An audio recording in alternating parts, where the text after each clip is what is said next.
Hello dear students, आज के video में ओम्स लॉ और कम्बिनेशन ऑफ रेजिस्टेंसेस पे आधारित न्यूमेरिकल्स किए जाएंगे। बहुत ही इंपॉर्टेंट वीडियो है, बोर्ड में आने वाला ये सबसे ज़्यादा महत्वपूर्ण टॉपिक माना जाता है, यानी कि इस पर आधारित न्यूमेरिकल आपको मिलेंगे ज़रूर। तो चलिए इसको ध्यान से देखते हैं।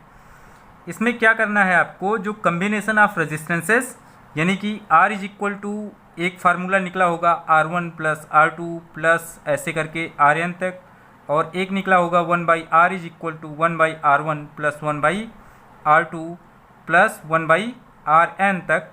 ये आपका सीरीज कम्बिनेशन के लिए इक्विवेलेंट रेजिस्टेंस का फार्मूला है, ये आपका पैरेलल कम्बिनेशन में रेजिस्टेंसेस के लिए इक्विवेलेंट का फार्मूला है। तो आपको इसी पर आधारित न्यूमेरिकल करना है, और किस पे करना है, v is equal to I R पे।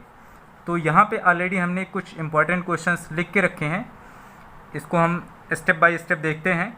तो यहाँ पे पहला क्वेश्चन है, किसी तार में प्रवाहित होने वाली धारा 3 एम्पियर है, यदि इसके सिरों पर 12 वोल्ट का विभवांतर लगा है तो इसका प्रतिरोध क्या होगा। बहुत ही ईजी है, आपको R पूछा जा रहा है तो v is equal to I R से, मतलब ये ओम का नियम है। तो यहाँ से R इज इक्वल टू आपको मिल जाएगा v/i। अब यहाँ पे v की वैल्यू रखें कितना, 12, और i की वैल्यू रखेंगे कितना, 3, तो आपको मिलेगा R इज इक्वल टू कितना, 4। अब मैटर ये है कि इसकी यूनिट क्या होगी। यहाँ पे इसकी यूनिट तो दी गई होगी ना, जो आपको वैल्यू दी गई होगी।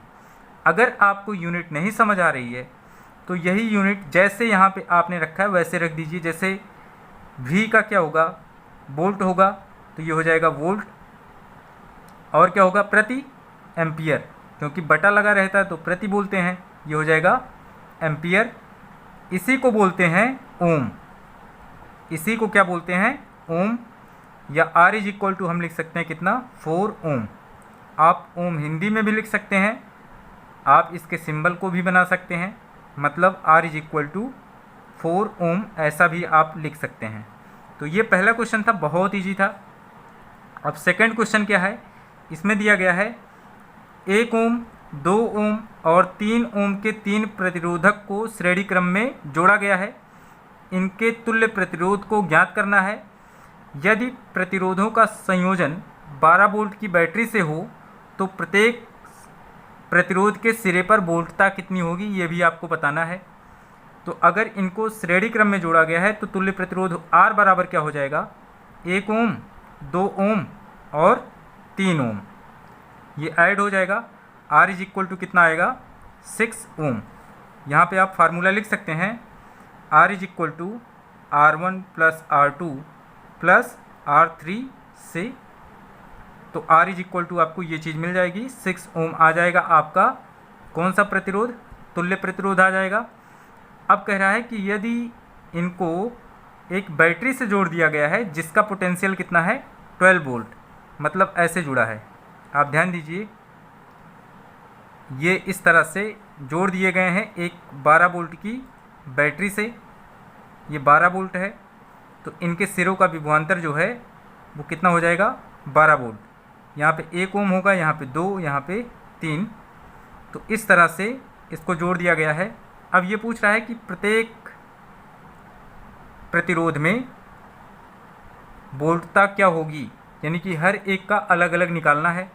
तो इसके लिए हमें सबसे पहले परिपथ में प्रवाहित होने वाली कुल धारा निकालनी पड़ेगी, तभी हम लोग निकाल पाएंगे।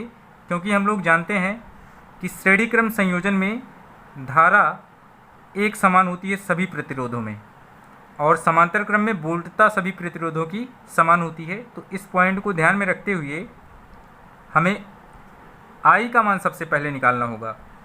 अब V is equal to I R से, तो I इज इक्वल टू क्या हो जाएगा, V का मान है 12, R का मान आया है 6, तो I बराबर कितना आ जाएगा, 2 एम्पियर, ये मिल जाएगा। अब इसके आगे आपको क्या करना है, I का मान मिल गया, आपको ये पता है कि हर एक रेजिस्टेंस में यही करंट फ्लो होगा, क्योंकि करंट सब में इक्वल फ्लो होगा, एक ही रास्ता होता है। हमने बताया है, पिछला वीडियो आप देख सकते हैं, तो उसमें सारी चीज़ें बताई गई हैं। तो इसमें I क्या होता है, सेम होता है, ये आपको बताया गया है। अब यहाँ पे 1 ओम में वोल्टता क्या हो जाएगी, वोल्टता आपकी हो जाएगी, यहाँ पे लिख लीजिए V1। अब ये V इज इक्वल टू क्या होता है IR, तो I आपका सेम रहेगा, 2 गुणे कितना, R का वैल्यू 1 ओम है तो 1 रखिए, तो आपको V1 की वैल्यू मिल जाएगी कितनी, 2 वोल्ट। आप यूनिट ज़रूर लिखें। अब यहाँ पे लिखें 2 ओम की वोल्टता, ये आप निकाल दीजिए। अब जब 2 ओम की वोल्टता निकालेंगे तो इसको लिख लीजिए V2, तो V2 इज इक्वल टू क्या होगा IR, I की वैल्यू सेम रहेगी, R की वैल्यू यहाँ पे दी गई है 2 ओम, तो V2 इज इक्वल टू कितना हो जाएगा 4 वोल्ट। अब यहाँ पे लिखेंगे 3 ओम की वोल्टता,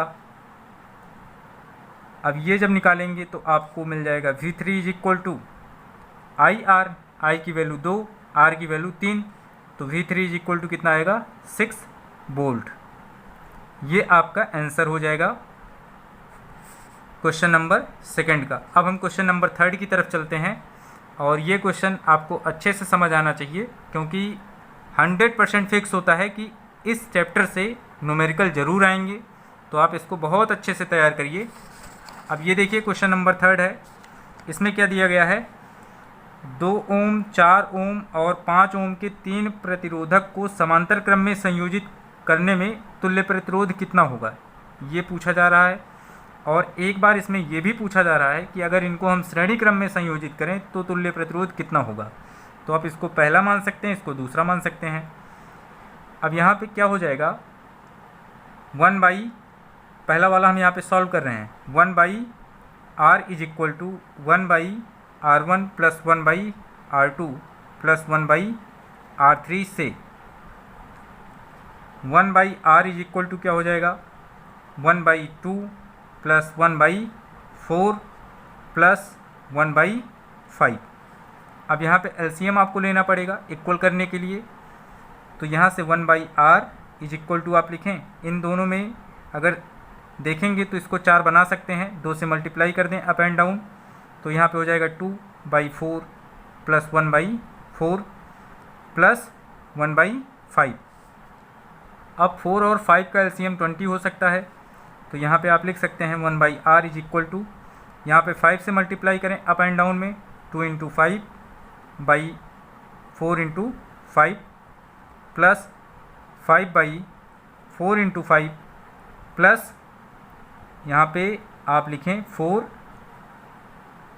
डिवाइड बाई 4 इंटू 5, तो आपको क्या मिला 1 by R is equal to 10 plus 9, 10 plus 9 और डिवाइड बाई 20, तो 1 by R is equal to आपको मिल गया कितना 19 बाई 20। आपको 1 बाई R नहीं निकालना है, आपको R निकालना है। ये चीज़ आपको बहुत ज़्यादा ध्यान रखनी है कि अगर समांतर क्रम वाले सूत्र का प्रयोग कर रहे हैं तो 1 बाई R निकाल के मत छोड़िएगा, आपको R निकालना है, ये आपके दिमाग में बना होना चाहिए। R क्या है, आपका तुल्य प्रतिरोध है, तो R इज इक्वल टू क्या हो जाएगा यहाँ से 20 बाई 90 और यूनिट लिखें इसका ओम। ये हो जाएगा पहले का आंसर। अब दूसरा कैसे लगाएंगे, बहुत ईजी है। दूसरा भी आप जान रहे हैं कि R is equal to R1 plus R2 plus R3 होता है, ये आपका दूसरा फार्मूला है श्रेणी क्रम के लिए। अब ये फार्मूला जब यूज़ करेंगे तो इक्विवेलेंट रेजिस्टेंस हो जाएगा 2 ओम, 4 ओम और 5 ओम, ऐसा लिख सकते हैं। और यहाँ पे हो जाएगा R इज इक्वल टू 11 मतलब 11 ओम, ये आपका आंसर हो जाएगा। तो ये पहले का आंसर है और ये दूसरे का आंसर है। अब हम चलते हैं अगले क्वेश्चन की तरफ। ये आपका क्वेश्चन नंबर 4 है। इसमें आपको क्या करना है, A व B के बीच प्रभावित प्रतिरोध निकालना है। प्रभावित का मतलब तुल्य प्रतिरोध। आप यहाँ पे बहुत ध्यान से इसको समझें। तो यहाँ पे इसको सॉल्व करने के लिए आप यहाँ पे कुछ पहले अपने दिमाग में थिंक कर लें कि इसमें कौन सा श्रेणी क्रम में है, कौन सा समांतर क्रम में है। इस तरह से आप पहले इसको समझ लें। अब जब समझेंगे तो लग रहा है कि 1 ओम 1 ओम 1 ओम ये क्या है, समांतर क्रम में है। अब जब इनका तुल्य प्रतिरोध हम यहाँ पे निकाल देंगे तो ये वाला श्रेणी क्रम में हो जाएगा, और इसी तरह से इसका जब हम तुल्य प्रतिरोध निकाल देंगे तो ये और यहाँ का और फिर यहाँ का ये तीनों श्रेणी क्रम में हो जाएंगे, क्योंकि आपको ए और बी के बीच प्रभावित प्रतिरोध निकालना है। तो आप ए बी तो देख ही रहे हैं, इसको मार्क कर लें सी और इसको मार्क कर लें डी, यहाँ पे ई और यहाँ पे एफ लिख सकते हैं। तो यहाँ पे हम लिखेंगे सी और डी के बीच का तुल्य प्रतिरोध ये क्या हो जाएगा, आप अगर देखेंगे तो आपको मिलेगा 1/r is equal to 1/1 plus 1/1 plus 1/1, मतलब r इज इक्वल टू आपको कितना मिल गया 1/3। देखिए 1/r की वैल्यू आपको मिलेगी कितनी 3, जाहिर सी बात है यहाँ पे आप लिख सकते हैं 1/r इज इक्वल टू कितना आया 3। तो r इज इक्वल टू क्या हो जाएगा 3/, यहाँ पे आप इसको पलटेंगे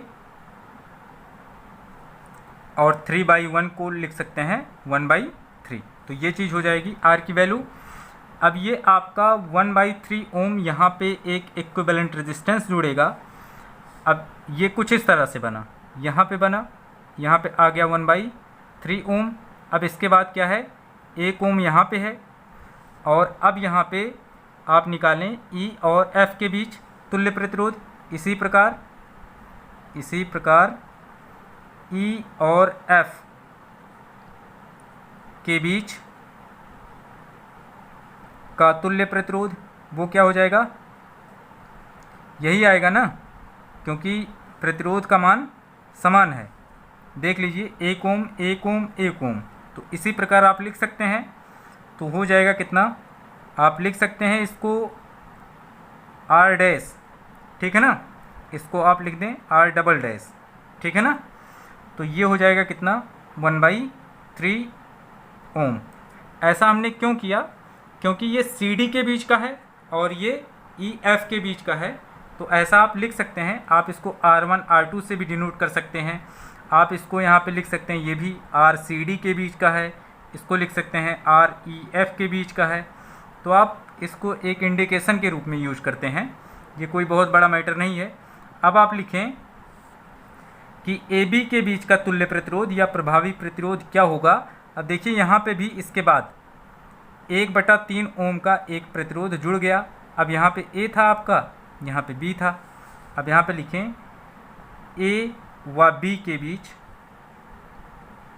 का प्रभावी प्रतिरोध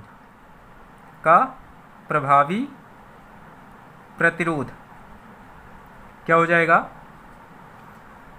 आप यहाँ पे लिखें R इज इक्वल टू ये हो जाएगा 1/3 प्लस 1 प्लस 1/3, मतलब आप इसको सॉल्व करेंगे तो R इज इक्वल टू आपको मिलेगा 1/3 ऐड होगा तो 2/3 हो जाएगा प्लस 1, तो R इज इक्वल टू आपको मिला कितना 5/3 ओम। इसी पे आप अपना आंसर छोड़ें, ये आपका आंसर हो जाएगा।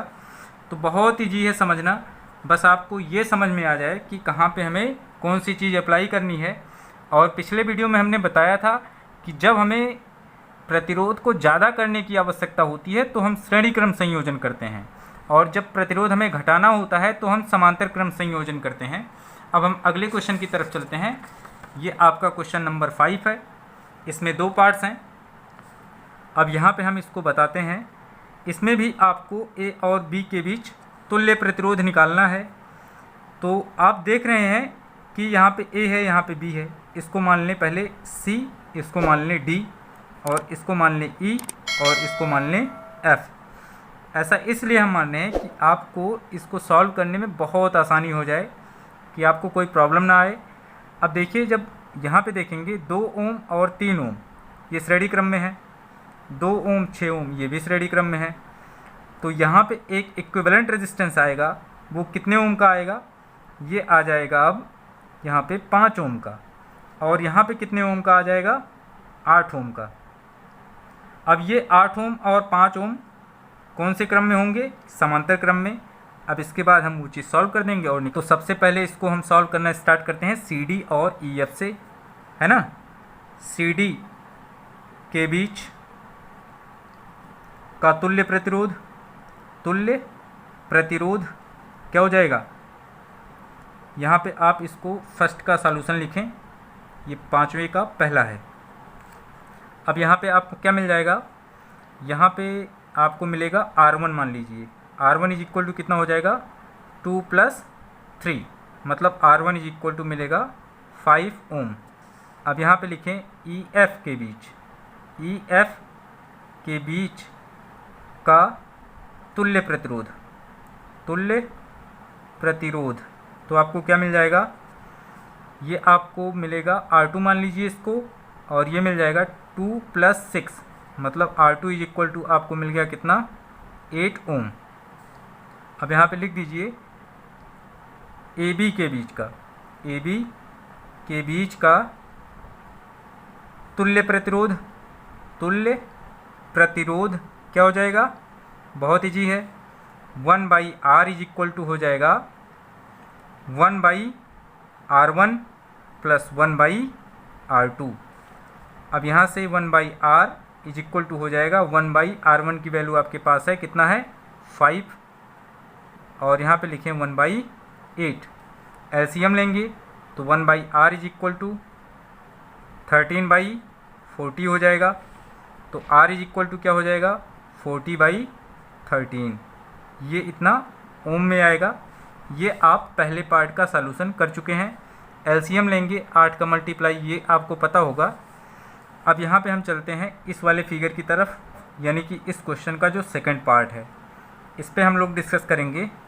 यहाँ पे भी आपको ए और बी के बीच तुल्य प्रतिरोध निकालना है, ये आपको पता है क्योंकि क्वेश्चन में पहले ही नोटिस करके दे दिया है कि आपको ए और बी के बीच का ही तुल्य प्रतिरोध निकालना है। तो यहाँ पे भी आप पॉइंट्स बनाएं और उसी के अकॉर्डिंग तोड़ के इसको सॉल्व करें। इसको कहते हैं सर्किट ब्रेकिंग मेथड, है ना, मतलब सर्किट को तोड़ के सॉल्व किया जा रहा है, सर्किट ब्रेकिंग मेथड। ये एक आपका परिपथ है, परिपथ को तोड़ के सॉल्व किया जा रहा है, और ये करना बहुत सरल होता है, बस आपको सारे कंसेप्ट पता हों श्रेणी क्रम के और समांतर क्रम के। तो ये पॉइंट आप मान लीजिए सी और इसको मान लीजिए आप डी, क्योंकि ए बी आपको दिया जा चुका है तो आप डिफरेंट पॉइंट्स ही माने। अब यहाँ पे आप लिख सकते हैं कि AC के बीच का तुल्य प्रतिरोध, अब ये क्या हो जाएगा, आप मान लीजिए इसको R1, अब इसको लिखेंगे 1/R1, क्योंकि ये दोनों किस क्रम में हैं, समांतर क्रम में हैं। तो 1/R1 इज इक्वल टू क्या हो जाएगा 1/2 + 1/2, मतलब आएगा सीधे 1/R1 इज इक्वल टू कितना 2/2, मतलब 1 ओम आया। कितना आया 1 ओम। अब अगर R1 की वैल्यू निकालेंगे तो R1 इज इक्वल टू भी कितना होगा 1 ओम, क्योंकि इसको पलटेंगे तो कोई फ़र्क नहीं पड़ेगा। तो इस तरह से R1 इज इक्वल टू 1 ओम हो गया। अब यहाँ पे आप लिखें CD के बीच का तुल्य प्रतिरोध। अब जब ये आप निकालेंगे तो आपको क्या मिल जाएगा, इसको मान लीजिए R2 है तो 1/R2 इज इक्वल टू, क्योंकि ये भी आपके किस क्रम में है, समांतर क्रम में, तो यहाँ से आपको मिल जाएगा 1/2 + 1/2। 1/R2 इज इक्वल टू आपको कितना मिलेगा 1 ओम, क्योंकि 2/2 यही चीज़, तो R2 इज इक्वल टू कितना मिल गया 1 ओम। अब ज़रा फोकस करिए सर्किट पे। अब यहाँ पे आपने जो इक्विवेलेंट निकाला ये इस तरह से हो गया, ये आया 1 ओम का। फिर इसके बाद आप यहाँ पे आए, यहाँ पे आपको मिल गया कितने ओम का 1 ओम का। फिर इसके बाद यहाँ पे नीचे देखिए 2 ओम का जोड़ा गया है, यहाँ पे आ गए आप, यहाँ पे आपको मिल गया 2 ओम। ये पॉइंट ए था, ये बी था। अब देखिए ये सभी एक दूसरे से जुड़े हुए हैं आपस में, तो इसका मतलब ये हुआ कि 1 ओम और 2 ओम श्रेणी क्रम में है, अब श्रेणी क्रम वाला फार्मूला यूज कर देंगे। अब यहाँ पे लिखेंगे ए बी के बीच का तुल्य प्रतिरोध, बीच का तुल्य प्रतिरोध क्या हो जाएगा, वो मान लीजिए R है, R इज इक्वल टू क्या हो जाएगा, R1 प्लस R2 प्लस 2 ओम। मतलब R इज इक्वल टू आप लिख सकते हैं 1 ओम प्लस 2 ओम, मतलब आएगा आपको यहाँ पे R इज इक्वल टू 4 ओम। अगर आपके दिमाग में ये डाउट बन रहा होगा कि यहाँ पे यूनिट हम कहीं कहीं लिख रहे हैं और कहीं पे नहीं लिख रहे हैं, तो ये कन्फ्यूजन दूर करने के लिए हम लिख रहे हैं कि आप कन्फ्यूज ना रहें। अब ये हम लिखें तब भी हम लास्ट में यूनिट लिखेंगे, अगर नहीं लिखे तब भी हम लास्ट में यूनिट लिखेंगे। इसका मतलब ये नहीं है कि यहाँ पे हम ओम की पावर 3 लिख दें, ऐसा लिख दें, या हम इसको 3 इंटू ओम लिख दें, ऐसा नहीं लिख सकते हैं हम इसको बिना यूनिट के अगर जोड़ेंगे तब भी यही आएगा, अगर यूनिट के साथ में जोड़ेंगे तब भी यही आएगा। तो आप इसको 1 + 1 + 2 करके भी जोड़ सकते हैं, तब भी आएगा कितना, 4 ओम। तो आई होप आप समझ गए होंगे। अब ये 5 क्वेश्चन हो गया है, अब हम आगे के क्वेश्चन की तरफ चलते हैं। ये आपका छठा क्वेश्चन है। इसमें क्या दिया गया है कि किसी परिपथ में 2 ओम, 3 ओम और 5 ओम के 3 प्रतिरोध जुड़े हैं। बताओ अधिकतम प्रतिरोध क्या होगा और न्यूनतम प्रतिरोध क्या होगा। तो आप इस क्वेश्चन को लगाइएगा। इसमें अधिकतम प्रतिरोध के लिए आप ये वाला फार्मूला यूज करिएगा, 1/R1 + 1/R2 + 1/R3 आप यूज करेंगे न्यूनतम में, और R is equal to R1 + R2 + R3 use करेंगे अधिकतम में। तो यहाँ पे ये दोनों फार्मूला यूज करके आप इसका इक्विवेलेंट निकाल के आप हमें ज़रूर बताइएगा, कमेंट करिएगा इसका आंसर, और हम उस कमेंट को ज़रूर देखेंगे। अगर आपको किसी पॉइंट पे डाउट होगा तो वो भी हमें आप बताइएगा, हम उसको पूरी तरह से दूर करने का प्रयास करेंगे। तो आज के वीडियो में बस इतना ही। अगले वीडियो में कुछ और न्यूमेरिकल्स के साथ उपस्थित होंगे या अगली नई टॉपिक के साथ उपस्थित होंगे। तब तक के लिए धन्यवाद।